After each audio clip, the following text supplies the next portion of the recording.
कुछ ऐसी बातें हैं जो कि लंग कैंसर पेशेंट्स हमेशा उनसे पूछते हैं, क्या बायोप्सी जरूरी है, क्या बायोप्सी का कोई ऑल्टरनेटिव है, क्या एक बार बायोप्सी कराने के बाद यदि बाद में अगर लंग कैंसर बढ़ जाता है तो क्या रिपीट बायोप्सी करवानी चाहिए, टारगेटेड थेरेपी क्या है, इम्यूनोथेरेपी क्या है, क्या ये दोनों कीमोथेरेपी से बेहतर है। आइए इस बारे में आज बात करते हैं। Welcome back to the channel. I am doctor Mridul Malhotra, senior consultant medical oncology cancer specialist, Manipal hospital Dwarka. Lung cancer एक काफी कॉमन और घातक बीमारी है। लंग कैंसर के इलाज में कुछ स्पेसिफिक पॉइंट्स हैं जो अक्सर हमारे पेशेंट्स हमसे पूछते हैं। सबसे पहला ये कि बायोप्सी कितना जरूरी है और बायोप्सी का ऑल्टरनेटिव कुछ है कि नहीं। देखिए, बायोप्सी एक इंपॉर्टेंट इन्वेस्टिगेशन है और इसी से ही कैंसर का डायग्नोसिस कंफर्म होता है। बायोप्सी से कैंसर नहीं फैलता और बायोप्सी से कैंसर कंफर्म करने के बाद में हम कुछ स्पेसिफिक टेस्ट करते हैं जिसको कि मॉलिक्यूलर टेस्टिंग बोलते हैं, और उसे हम यह देखते हैं कि क्या कैंसर किसी पर्टिकुलर टैबलेट या किसी पर्टिकुलर टारगेटेड थेरेपी या इम्यूनोथेरेपी से बेटर कंट्रोल हो सकता है या नहीं। तो इसलिए बायोप्सी बहुत क्रिटिकल हो जाती है। ट्यूमर की बायोप्सी के अलावा लिक्विड बायोप्सी एक और ऑप्शन है। लिक्विड बायोप्सी में ब्लड लिया जाता है और उसमें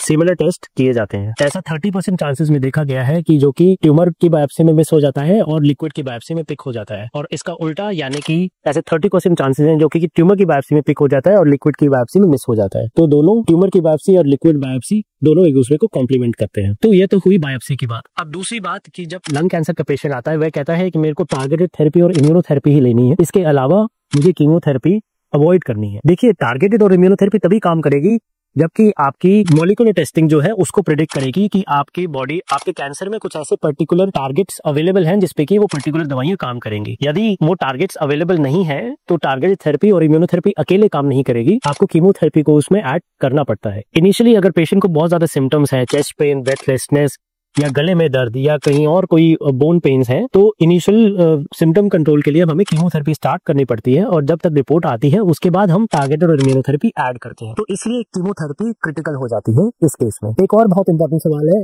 कि क्या लंग कैंसर की एक बार बायोप्सी होने के बाद में कभी बायोप्सी अगर दोबारा डॉक्टर एडवाइस करते हैं तो क्या वह सही अप्रोच है। देखिए, जब हम इनिशियल ट्रीटमेंट देते हैं कुछ समय तक कैंसर कंट्रोल में रहता है, लेकिन उसके बाद में कैंसर बढ़ता है, खासकर स्टेज 4 कैंसर बढ़ता है। उस समय हमें यह देखना है कि वो किस जगह से बढ़ रहा है और उस जगह को हमें टारगेट करना होता है। तो वहां पे क्योंकि लंग कैंसर चेंज हो जाता है, उसका कैरेक्टरिस्टिक चेंज हो जाता है, उसका म्यूटेशन स्टेटस चेंज हो जाता है, उसकी जीन्स चेंज हो जाती है, उसका डीएनए चेंज हो जाता है। इसलिए हमें उस डीएनए को चेक करके कुछ ऐसे म्यूटेशंस चेक करनी है कि उनको हम टारगेट कर सकते हैं जो कि पहले अवेलेबल नहीं थे, लेकिन जब कैंसर बढ़ गया है तब वह इवॉल्व हो गए हैं, प्रेजेंट हो गए हैं।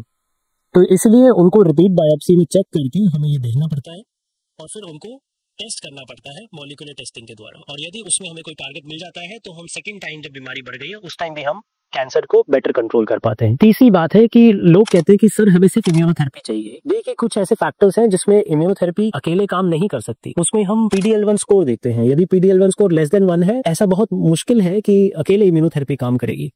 सिमिलरली ऐसी कोई म्यूटेशंस होती हैं जिनको कि STK11 और SMARCA4 कहते हैं। यदि ये तीनों म्यूटेशंस प्रेजेंट हैं, पॉजिटिव हैं, तो इनकी प्रेजेंस में भी इम्यूनोथेरेपी काम नहीं करती है।